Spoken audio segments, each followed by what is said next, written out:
Pero bueno, en esta noche vamos a ver un tema muy especial. Espero que tengas ahí tu Biblia, que tengas también tu anotador, porque va a ser muy, muy importante para todo lo que vamos a estar viendo. Este tema es argumentos sobre la existencia de Dios. Ahí el título de la prédica, no sé si se puede ver, es una defensa completa. Cuando vemos la palabra de Dios, ahí yo tengo no sé cuánto tiempo, mi jefe Kevin, vamos a ver qué me dice, pero voy a hacerlo lo más comprimido posible, pero que pueda El también que ser vos quieras, práctico para Mati. nosotros. ¿Cuánto? El que vos quieras, si necesites. No, pero que después tengo que ir a comer. Ahí tengo que ir a comer lo de Santi, porque yo estoy en la casa de Santi, porque este fondo parece, ¿no? Pero bueno, volviendo al tema, entonces el título de esta prédica es Una defensa completa, ¿no? Y vamos a estar viendo algunos argumentos sobre la existencia de Dios, pero vamos a ver también algo muy, muy práctico. Esta semana estaba orando bien también que poder compartir, ¿no?, con ustedes. Y estuve viendo algunos videos, algunos apologetas y muchas cosas que me llamaron la atención. Y esta frase quiero que se pueda recordar durante toda la prédica, porque esta es la frase, digamos, que más defiende la fe del cristiano. Esta es la frase como, digamos, si hay una frase célebre, por ejemplo, de alguna película que tengas pensada y la recuerdes, por ejemplo, Sin sacrificio no hay victoria de Transformers. Bueno, también algo parecido podemos decir de esto, ¿no? Tenemos una frase que tiene que quedar marcado y tiene que recordarse, para mí es muy importante, y es, anótala si podés, dice, la defensa de nuestra fe, la mayor defensa de nuestra fe es nuestra propia vida. Y es así. Nosotros podemos presentar muchos argumentos sobre la existencia de Dios y hemos escuchado una canción que decía que te pongas de pie, no quieres fallar, pero no te rendirás tampoco, ¿no? Es así, de esto nos habla. Cuando queremos argumentar la existencia de Dios y queremos defender la fe, nosotros necesariamente queremos defender de una manera correcta. Está bien prepararse, buscar todos los recaudos, pero siempre eh, eh, la mayor defensa de nuestra fe justamente es nuestra propia vida. Es decir, el cambio que produce Cristo en nosotros es la mayor defensa de nuestra fe. Y así comenzamos. Vayamos a Salmos capítulo 73 y vamos a ver un ejemplo acá de unas personas que también, ¿no?, a este salmista lo ponían en una posición muy difícil, ¿no?, en cuanto a la fe. Vamos a ver en Salmos capítulo 73 algo muy, muy importante. Vamos a ver ahí en Salmos 73, vamos a ver algunos versículos que me gustaría podamos estar leyendo juntos. A ver si en la siguiente, acá es, ahí está, en la siguiente placa. La propuesta es, vamos a ver 3 aspectos de la apologética. Vamos a leer primero y después vamos a explicar un poquito qué es apologética y después vamos a pasar directamente al desarrollo. Entonces vamos a leer el Salmo 73, versículo 11 primero. Acá vemos el título o lo que desarrolla este capítulo, justamente es el destino de los malos, pero también este salmista estaba padeciendo este ataque de las personas impías, ¿no?, que le querían vivir su vida como ellos querían.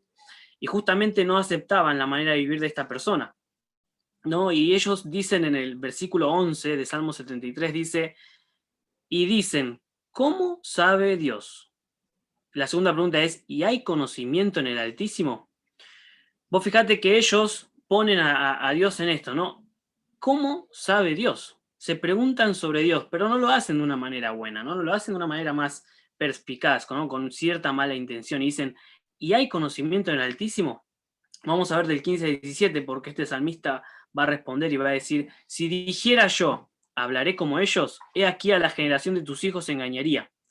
Dice, cuando pensé para saber esto, fue duro trabajo para mí, hasta que entrando en el santuario de Dios, comprendí el fin de ellos. Él claramente no fue influenciado por estas personas que lo estaban injuriando, ¿no?, que le estaban diciendo cosas respecto a Dios. Y claro, generó un efecto en él. Y él dije, no, espera, ¿qué estoy diciendo? No? Hasta que entré en el santuario, dice, eso es muy importante para que lo tengas en cuenta, versículo 17, hasta que entrando en el santuario de Dios, comprendí el fin de ellos. Y vamos a leer el 25 al 26 y dice, ¿a quién tengo yo en los cielos sino a ti? y fuera de ti nada deseo en la tierra. Mi carne y mi corazón desfallecen, mas la roca de mi corazón y mi porción es Dios para siempre. Es algo muy, muy lindo poder ver esto, ¿no? Cómo el salmista llega a esta conclusión.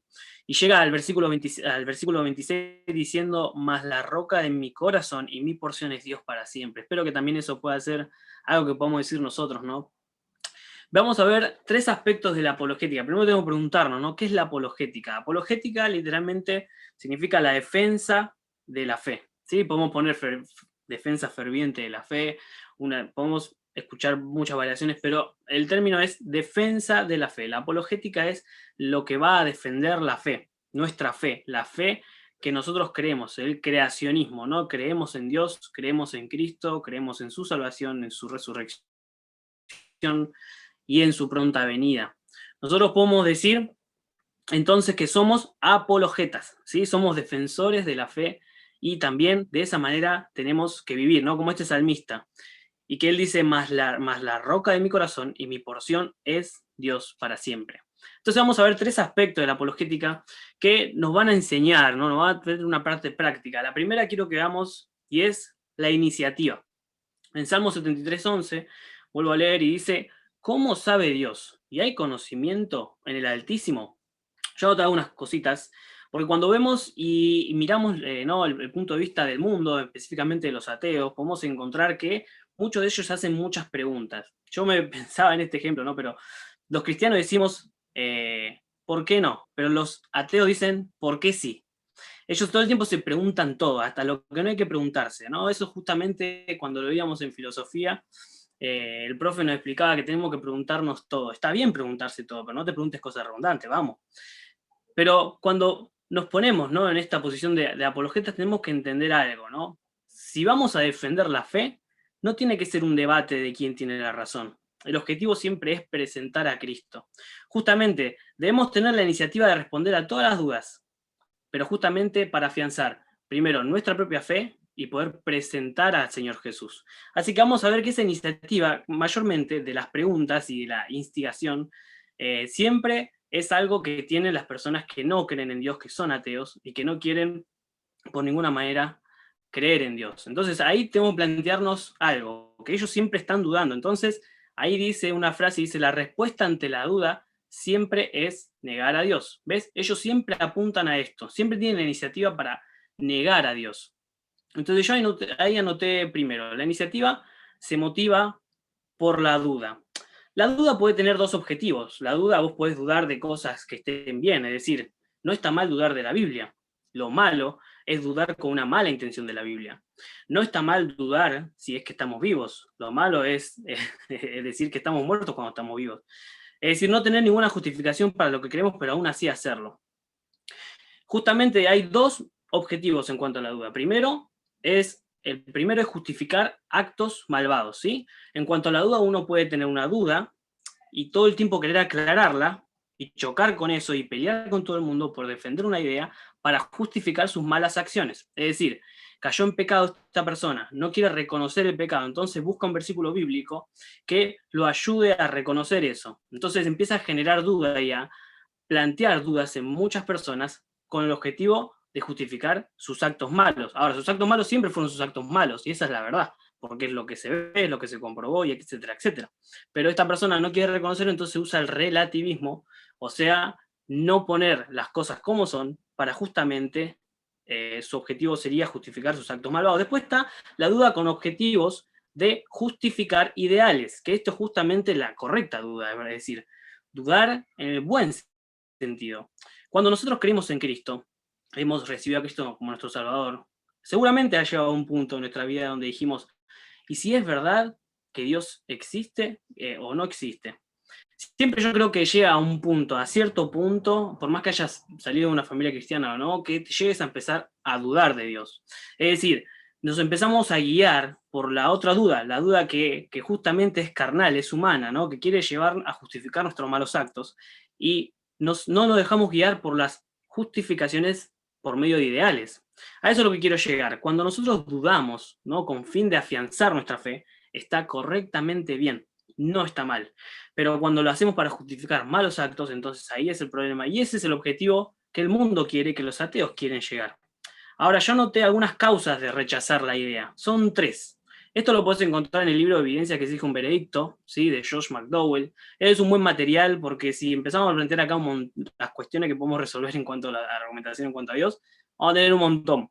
Pero tenés también debates en internet, después yo le voy a pasar uno que estuve viendo esta semana que me gustó mucho, también a unos videos, es más, ahora después de un ratito le voy a pedir que a ese que pase uno para que podamos tener un poco más la idea clara. Pero ahí están las 3 cosas. Las causas del rechazo son ignorancia, ¿sí? Ahí me gustaría que 3 personas puedan buscar estos 3 versículos. Ese sí puede buscar Romanos 1, versículo 18 al 23. Meli, si podrás buscar porfi en cuanto al orgullo, Juan 5, 40 al 44.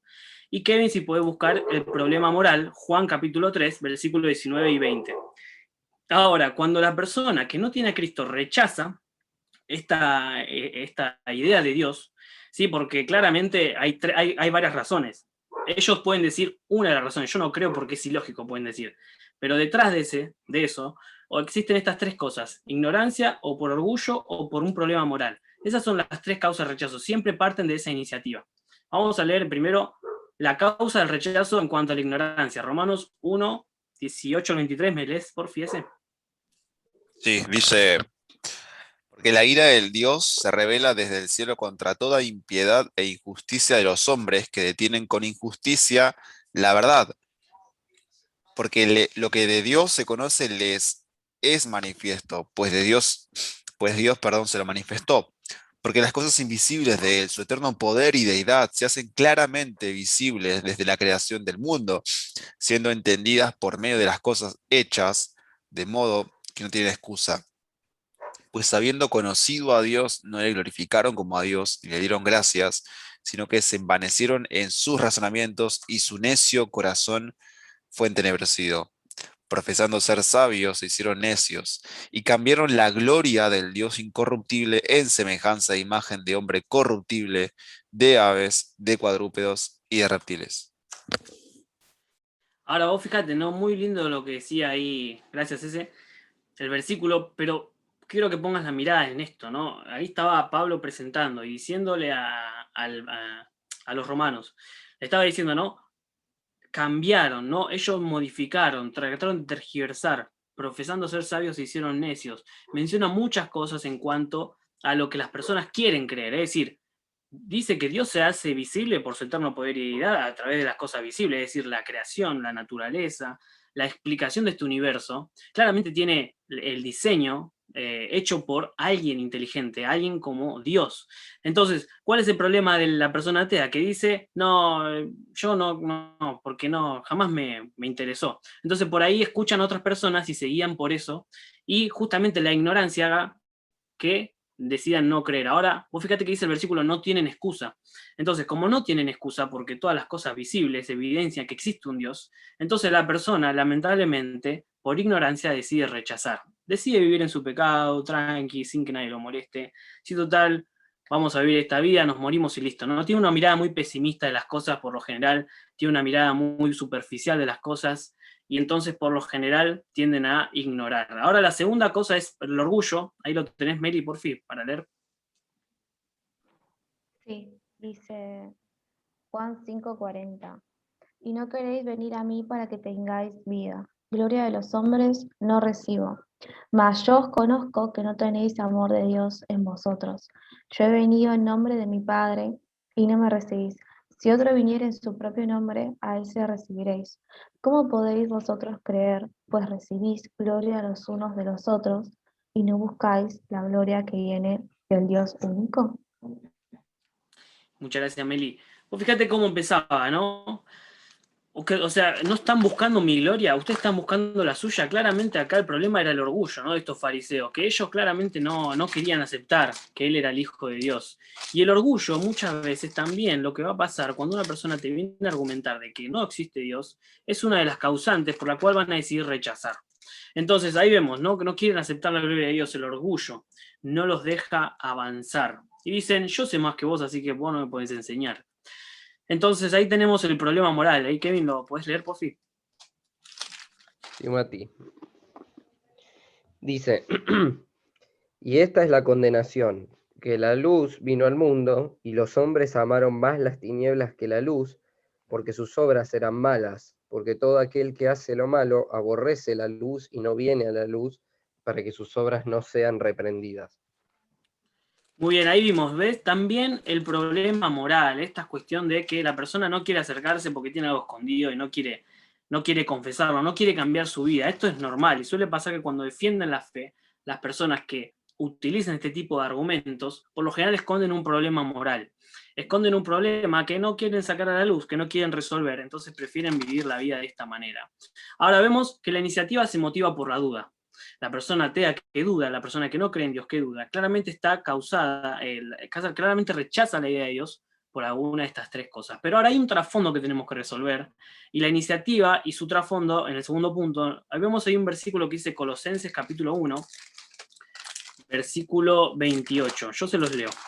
Colosenses 1, 28 dice: a quien anunciamos, amonestando a todo hombre y enseñando a todo hombre en toda sabiduría, a fin de presentar perfecto en Cristo Jesús a todo hombre. Vos fíjate lo que dice ahí: a fin de presentar perfecto en Cristo Jesús a todo hombre. Os anunciamos amonestando y enseñando a todo hombre. O sea, lo que quiere decir acá es que estamos anunciando el Evangelio de Jesús, estamos anunciando las buenas nuevas de Cristo. Y ahora, si nosotros no buscamos resolver estas cosas, no podemos presentar a Cristo claramente, ¿no? No podemos llegar al conocimiento, esa persona, perdón, no puede llegar al conocimiento del Evangelio. No puede llegar al conocimiento del Evangelio, por lo tanto, si nos quedamos en una discusión todo el tiempo dando vueltas en el mismo problema, lo más probable es que esa persona no conozca a Jesús y no termine conociendo, por ende, el Evangelio. Ahora vamos a ver un video ahí que tiene Seguín, que es en cuanto a la existencia de Dios, los argumentos sobre la existencia de Dios que habla un apologeta, que me gustaría que después puedan chequearlo. Se llama John Lennox, no John Lennon, pero él tiene muy buenas cosas, así que ahí si lo puedes poner ese, yo te voy a cancelar acá, así lo puedes poner. Ahí voy, dame un segundito. Ahí va. Dale.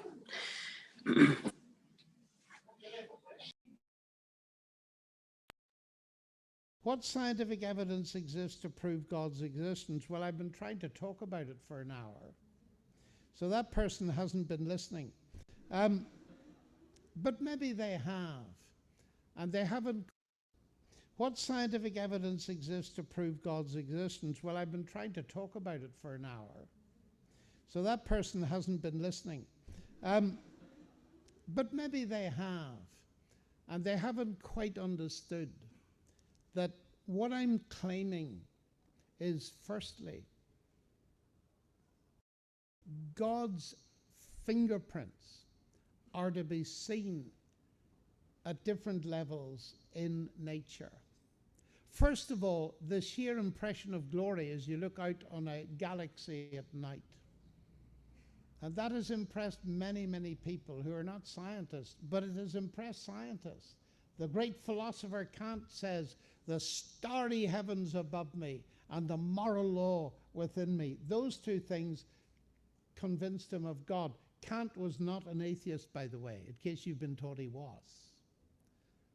But then there's the kind of thing that I quoted from Alan Sandage, who's the astronomer, that the only explanation that makes sense is God. And that's one of my main reasons. I look at all the explanations I'm offered. The God explanation makes sense. It makes sense of mathematics because mathematics is a rational discipline. It makes sense of the fact that mathematics can describe the universe out there. And then, of course, I believe that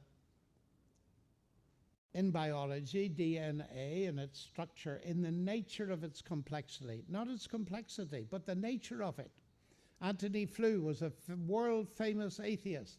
He was a Richard Dawkins when I was a young person. And he came to believe in God. Why? Because someone told him that DNA is written in a language. And he said, the only explanation I can have for that that makes sense is God. So in all of those ways. But that's only the start of the evidence for God. Science doesn't tell us everything. and certainly not about God. It can point towards God. But you've got to bring in history and experience as well. Because you see, Christianity claims to be a historical revelation. It's geared into history. It talks about a person and what he did and where he lived. And it claims that he died and he rose again and he ascended. Now those are claims that are historical, and we can test them historically, as people will be explaining to you this week.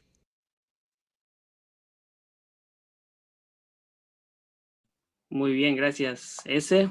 Ahí voy a volver a compartir. Pero vos fíjate lo que decía, ¿no?, este profesor. Muy interesante respecto a la ciencia. Primero tenemos que entender, ¿no?, que cuando estudiamos las cosas de la ciencia, es decir, cuando dan materiales en la universidad, esta semana justamente me tocó estudiar el darwinismo, ¿no?, en la universidad, y estaba leyendo sobre Darwin, y ellos decían, ¿no?, dicen, bueno, el cristianismo claramente es una manera muy difícil de explicar la existencia de las cosas. Y después dicen, vamos a presentar el evolucionismo, que es algo mucho más sencillo, ¿no? La teoría de la evolución sintética, que es mucho más sencillo, pero sí, irónicamente utilizan 4 o 5 hojas para explicarlo, y no lo explican de una manera simple, pero bueno, no importa. Cuestión que, cuando hablamos de ciencia tenemos que entender que este tipo de personas no están buscando justificar racionalmente lo que pasa, sino quieren justificar justamente sus malos actos, ¿no? Tratan de hacer lo posible para rechazar la idea de Dios, de que eso no existió.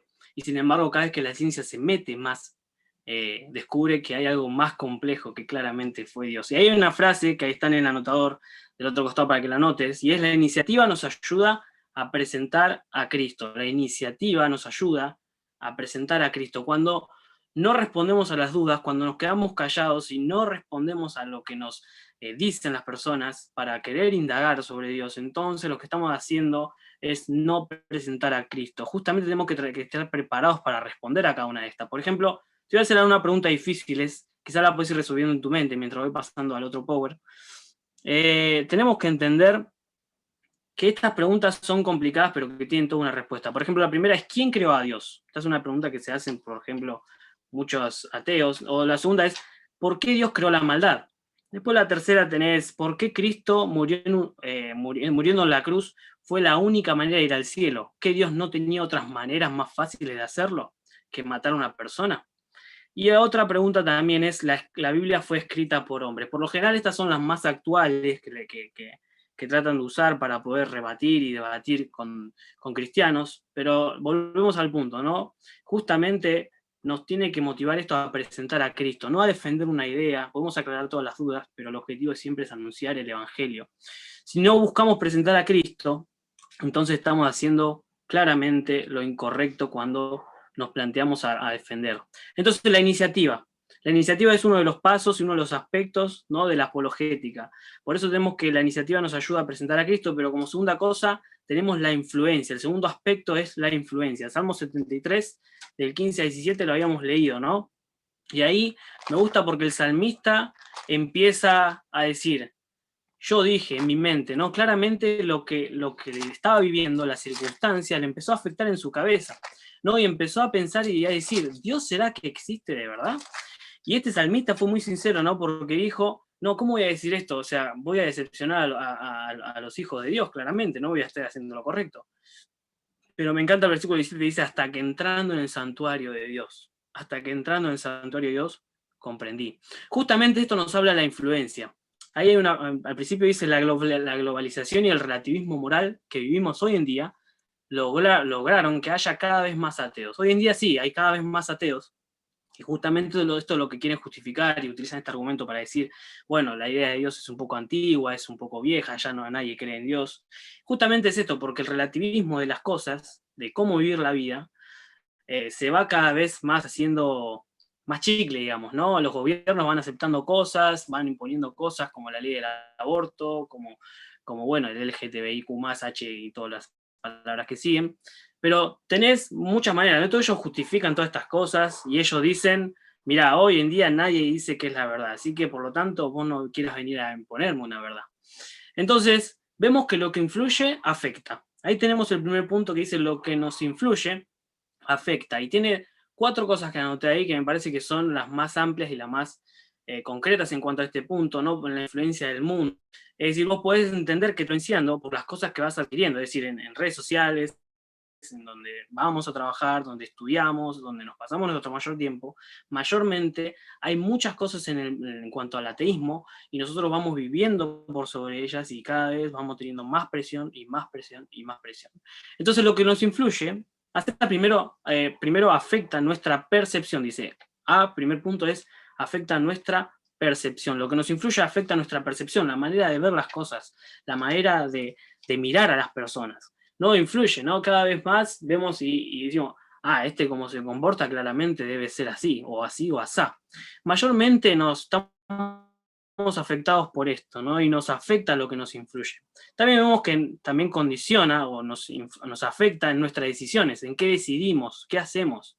También vemos que afecta nuestra conducta. Muchas veces esto está ligado no solamente al ámbito ateo, que lo crea Dios, pero sino también a la persona que cree en Dios. Esto está también muy, muy inmerso, ¿no? Algo que no se dice, muy por el silencio, porque cuando la Biblia no está influenciando, siempre hay alguien que está influenciando, o ejerce influencia al mundo, o ejerce influencia la Biblia y la palabra de Dios, el Espíritu Santo. Entonces, tanto uno como el otro siempre están en un tire y afloje, ¿no? La carne y el espíritu siempre están en un tire y afloje. Y lo que influencie más va a ser lo que va a afectar nuestra conducta, nuestras decisiones, pero también, como vemos ahí, nuestros proyectos, lo que planeamos hacer a futuro. ¿Qué planeamos? ¿Hacer lo que todo el mundo quiere hacer?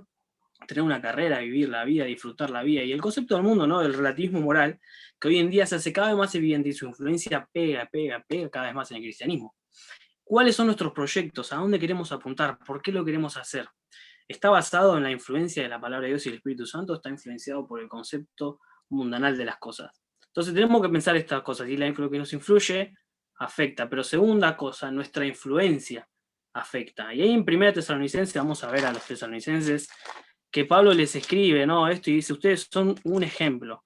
Y vamos a ver esos versículos porque me gusta mucho, pero también viene justamente al tema de influencia y cómo podemos nosotros también poder influenciar a través de nuestra propia vida, pero hacer apologética a través de nuestra propia vida. La primera vimos con iniciativa, presentar a Cristo, y la segunda vamos a ver que lo podemos hacer llenando nuestra vida pública de Cristo. Vamos a ver en 1 Tesalonicenses capítulo 1, del 4 al 10, que dice, porque conocemos, hermanos amados de Dios, vuestra elección, pues nuestro evangelio no llega a vosotros en palabras solamente, sino también en poder, en el Espíritu Santo y en plena certidumbre, como bien sabéis cuáles fuimos entre vosotros por amor de vosotros. Y vosotros, versículo 6, vinisteis a ser imitadores de nosotros y del Señor, recibiendo la palabra en medio de gran tribulación con gozo del Espíritu Santo.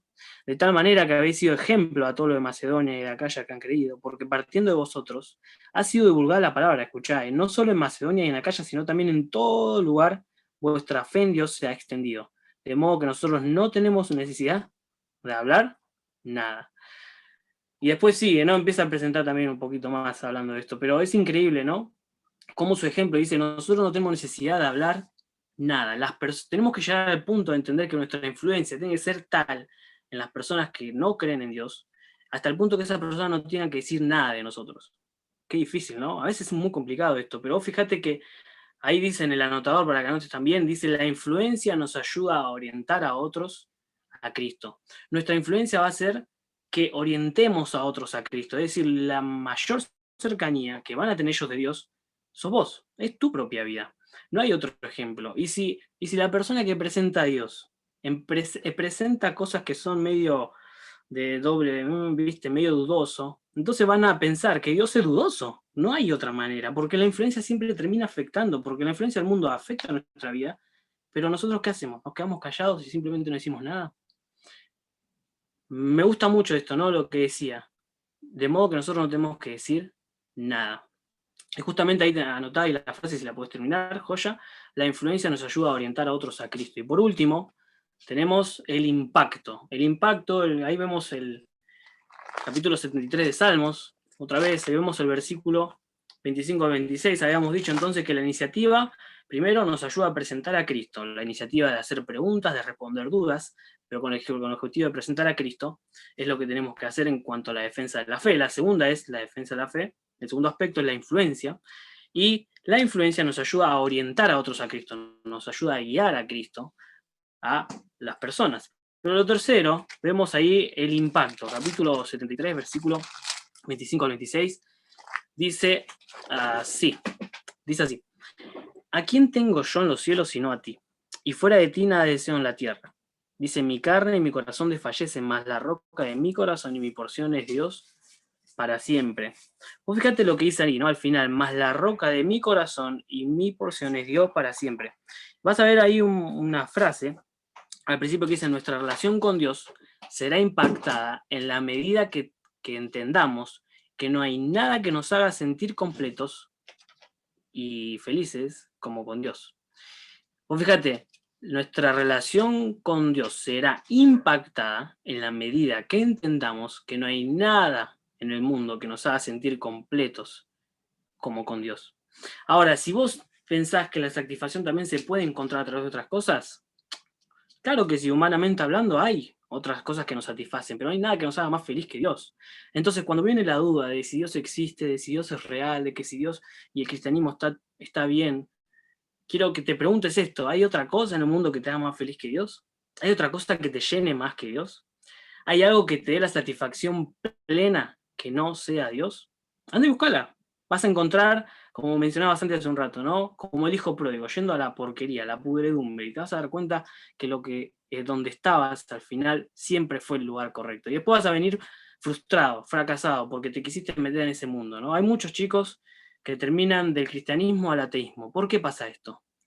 Porque ellos entienden que es la manera de poder quedar mejor ante el mundo. Es decir, yo era cristiano, ahora ya soy ateo.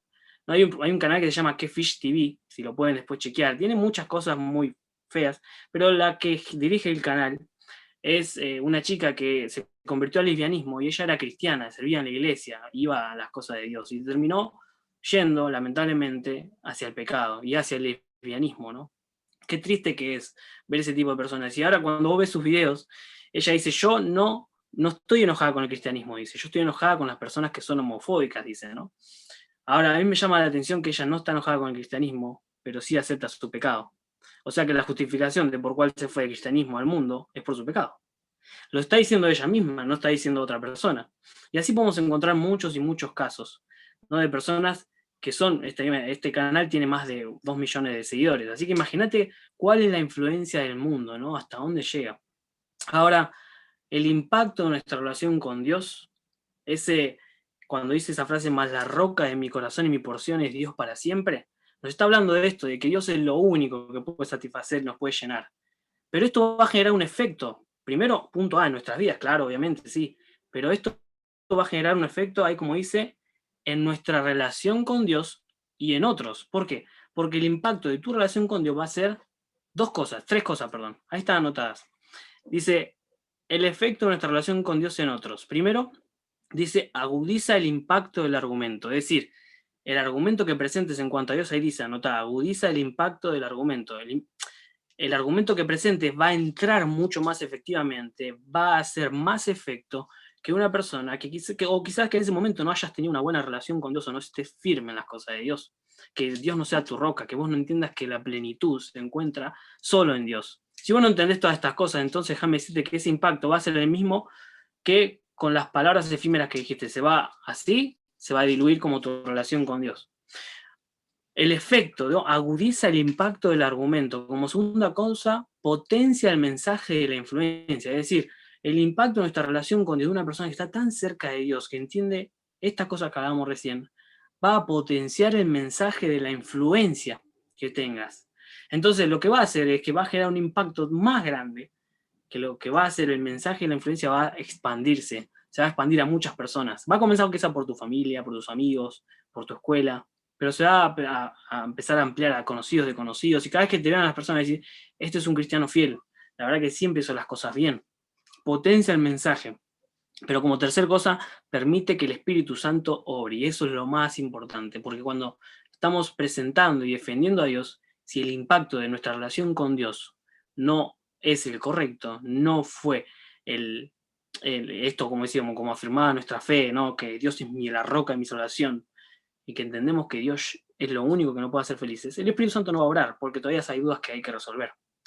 Pero como segunda cosa y última, el efecto de nuestra relación con Dios en nosotros. Vamos a leer 2 Corintios, capítulo 4. 2 Corintios, capítulo 4. Dice así. 2 Corintios, nos va a hablar de justamente eso. Ahí dice abajo de que debemos buscar afirmar nuestra fe en Cristo, ¿no? 2 Corintios, capítulo 4. Nos va a decir lo siguiente.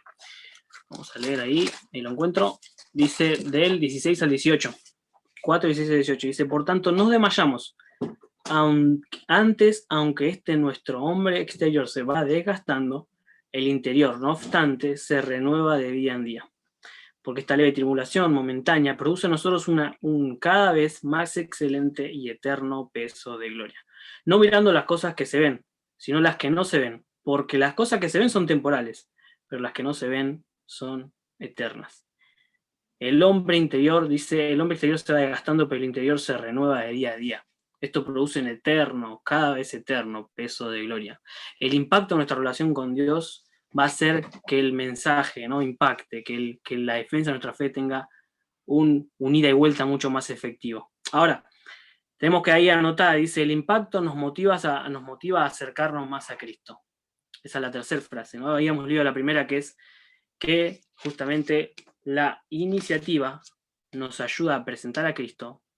En cuanto a la influencia, veíamos que la influencia nos ayuda a orientar a otros a Cristo, pero el impacto nos motiva a acercarnos más a Cristo. El impacto nos motiva a acercarnos más a Cristo, porque claro, tiene un ida y vuelta, como te decía. Tiene un efecto en la persona, pero también lo tiene en tu propia vida.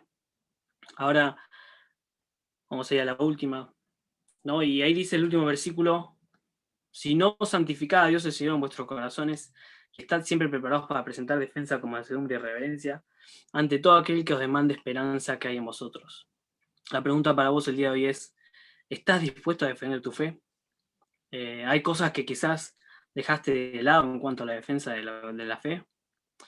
¿Hace cuánto no te pusiste a averiguar sobre estos temas y dejaste quizás de lado esa prioridad? Este es un mensaje muy, muy importante para nuestras vidas y pienso que los argumentos sobre la existencia de Dios están presentes todo el tiempo en nuestra vida. ¿No? Ahí la canción decía, ponete de pie. No es fácil, no, ponerse de pie y creer. Pero, como te digo, ¿no? Y como dice justamente, digamos hace un rato, produce un cada vez y más eterno peso de gloria. Si el Espíritu Santo está tocando tu corazón hoy en día para pararte y ponerte de pie frente a las personas que tratan de denigrar el Evangelio, que tratan de decir que Dios no existe, que presentan miles y miles de cosas justificando su pecado, ¿qué hacemos? ¿Solamente nos quedamos callados? Es muy fácil quedarse callado, porque simplemente nadie dice nada sobre vos. Pero la pregunta es, ¿qué Dios va a decir de vos? ¿Qué va a decir Dios entonces de tu vida? Que te quedaste callado frente a la oportunidad de poder presentar el Evangelio, de que las personas conozcan a Jesús a través de tu vida. Por eso te digo que como empezamos, vamos a terminar. La frase decía que la mayor defensa de nuestra fe es nuestra propia